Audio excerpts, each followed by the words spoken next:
Peace, family. So we're going to share some information with you, and this information is very important. I've talked about this in my other videos, and the importance and relative understanding that at some point in time we are going to run into what they call a food shortage, aka a famine, right? And the signals are already out there. The signs have been placed right in front of you. I talked about in another video how everybody is receiving expired food. That's right, family. You're receiving expired food, you're paying for it, and then you're consuming it, and at some point you're gonna get sick, right? And that just goes to show you exactly how society is breaking down right now, and there is no upper hand, there is no control that can bring this situation back. You know, besides the job market, besides the economic systems, besides the oligarchs and the elitists that run this country, when it comes to the food is very, very important, as we all know. And it's come to a time where I had to sit back and think, what am I gonna do? What are some things that are plans that I would have just in case this food shortage would show up, you know? And what I did was I did some research, and, you know, I ran into some other brothers with some very great information. You know, growing your own food is one of those things that was optional, but now it is something that should be mandatory. You should be growing your own food in some parts of sections within your place of living, if you can. And if you can't, then you need to find someone that does, that you're relatively close to, and start growing that damn food.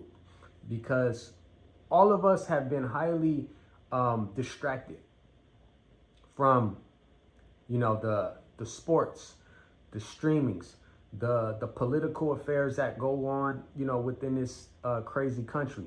And we have not been able to understand that at some point we're going to be in a very dire situation when it comes to food shortage, right? When it comes to bad food distribution. You know, it's one of those things where you won't see it until it already hits you. And when this hits you, it's already too late. You understand what I'm saying? And the crazy part about it, this is not like, you know, the dollar crashing or falling, because that's going to happen at some point. But it's not the same thing.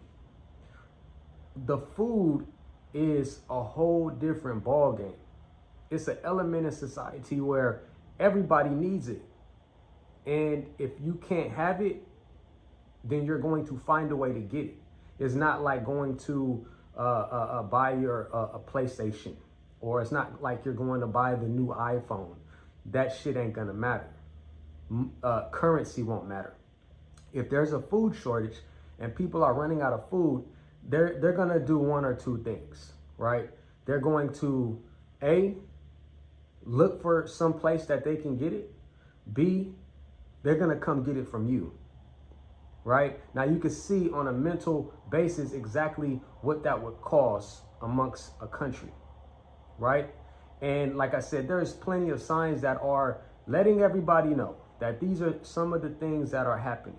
And in this video that I want you guys to check out is that the lady explains very thoroughly the warning signs, the situation that's potentially up ahead. So you guys listen in. Appreciate you guys taking a listen to this video. My name is St. Nicholas Brand. Until next time, peace. There's a famine coming.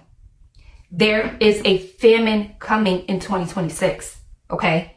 There are 6 converging factors that all together will lead to a global starvation event. And that's including here in the US.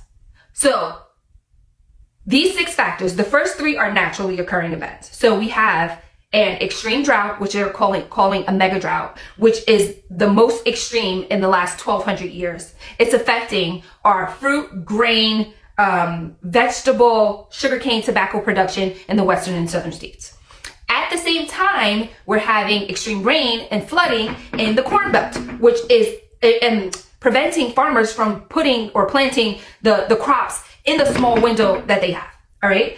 And then the third, which is coming and is the most concerning, is this super El Nino, which is a rare El Nino forecasted for the second half of this year into early next year, bringing even more extreme weather, which means longer droughts in some areas and even more rain and flooding in other areas, impacting not only the fall, but the next spring of 2027 planting season.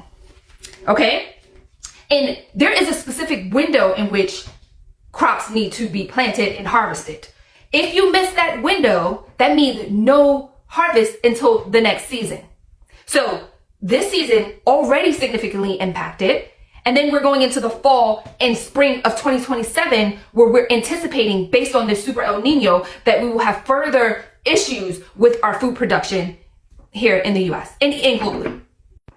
The remaining three events are all leadership induced, right? So they're policy driven issues that, in my opinion, is happening alongside these natural events to cause the most amount of damage possible. I think it's intentional. And so I want to make everybody aware of this. As you know, the farmers in April issued the letter where they're anticipating food shortages because of high food costs, limited labor given the migrant deportations, and then also now with the Strait of Hormuz being closed, fertilizer issues and disruptions, as well as high diesel and fuel costs. So on top of the natural events that are happening, the droughts and the floods, we also have these additional factors that were completely preventable, by the way, that are putting a strain on our farmers' ability to produce, manufacture, and distribute food. The fertilizer being one of the most concerning, given that the majority of our fertilizer comes from the Strait of Hormuz. The diesel being a close second. Most of the food supply chain runs on diesel, okay? So farm equipment, irrigation, harvesting machines, refrigeration, trucks, all of which rely on diesel. So with diesel prices being through the roof, commodity prices being low, and also you're having labor shortages, weather-driven shortages, farmers are strained, and that will directly impact their ability to provide food for us, okay?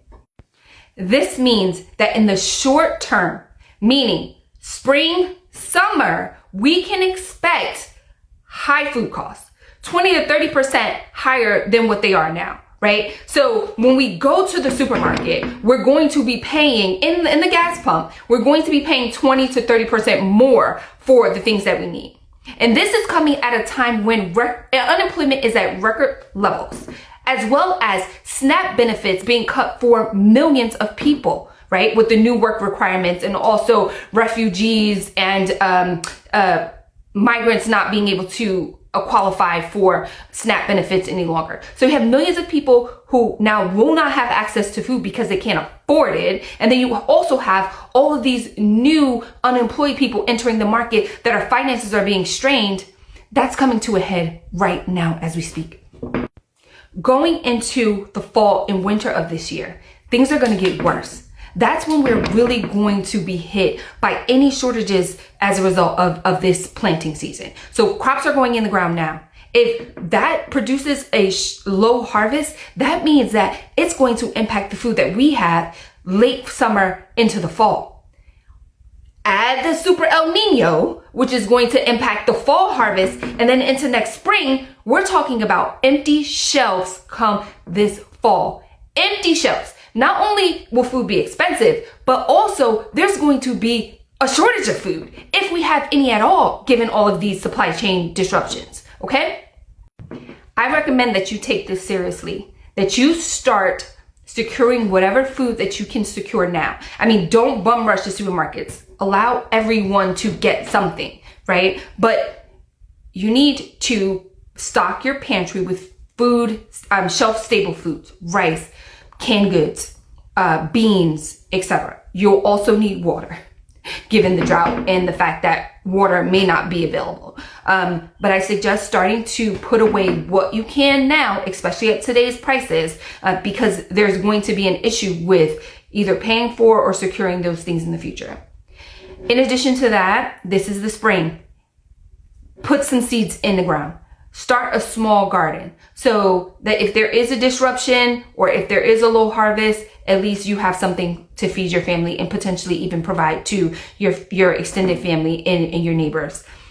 That is my advice. That's what I'm doing. But I think you need to start paying attention to all these different news sound bites, right? And put them all together, because when you put them all together, the picture becomes clear. There is a big problem, right? There is a large issue brewing. No one's talking about it. It seems like leadership isn't doing anything to prevent it, maybe because they want it to happen for whatever reason. But you need to secure yourself. You need to be able to feed yourself.